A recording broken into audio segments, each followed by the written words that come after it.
ढेंकानाल सहित केन्दुझर रे हेबो स्टील प्लांट जेएसडब्ल्यू सह पोस्कोर चुक्तिनामा स्वाक्षरित होईछि।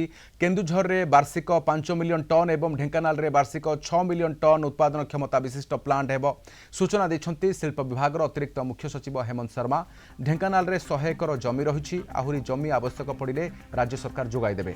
जहाँ अनुमति एवं क्लियरेंस आवश्यक ठीक समय उपलब्धि कराजिबो बोली कहिसन्ति हेमंत शर्मा।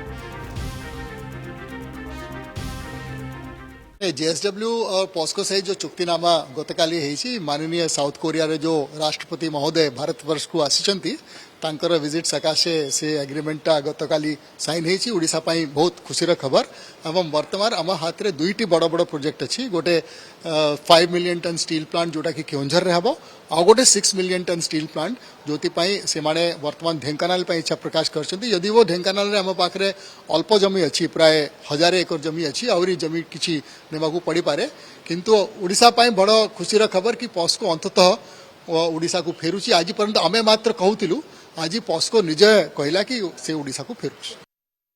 सूचना पे सहित भुवनेश्वर ब्यूरो हेड प्रीतिकांत नायक अच्छा। प्रीतिकांत जे वर्तमान ढेंकानाल सहित केन्दुझर स्टील प्लांट रो एक बड़ संभावना सृष्टि होची राज्य पाई एवं या केबे सुधा देखिबा को मिली पारे कोन आलोचना होची? आदिसन देखंतु पोस्को ओडिसा रे इन्वेस्टमेंट करिवो एइटा आपण जानिचंती बहु पूर्वरु मध्य चर्चा आलोचना होतुला किंतु एबे जेएसडब्ल्यू स्टील सहायता रे पोस्को दुईटी जहाँ रही सूचना रही ढेंकानाल रे और केन्दुझर रे स्टील प्लांट करने को जाऊँगी।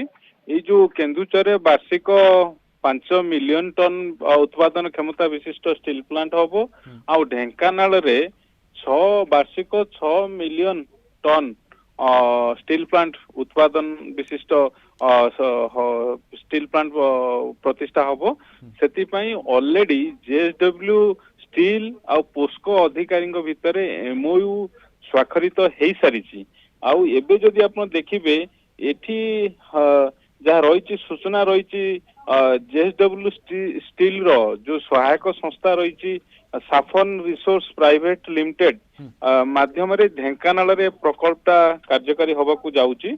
आउ चुक्ति अनुसार एटा 50-50% रहिबो शेयर रहिबो उभय जेएसडब्ल्यू स्टील आउ पोस्को मध्य 50-50 भितर अंशदान रहिबो।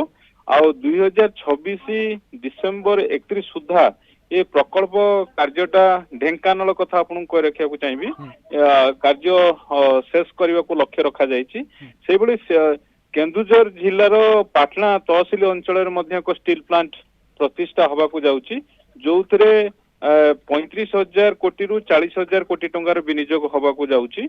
आउ ये मेगा प्रकल्प मध्य स्थानीय अंचल रे परोक्ष प्रत्यक्ष रे 8,000 नियुक्ति सृष्टि करियो बोली मध्य पूर्वरु जहाँ सरकार तरफ मुख्यमंत्री मध्य सूचना देइथिले। तेनु आज शिल्प विभाग अतिरिक्त मुख्य सचिव हेमंत शर्मा मध्य से सूचना देइचंती ढेंकानाल और केन्दुझर रे स्टील प्लांट होबा सबुठु बड़ न्यूज लाइन टी देइचंती पोस्को ओडिशा को फेरुची।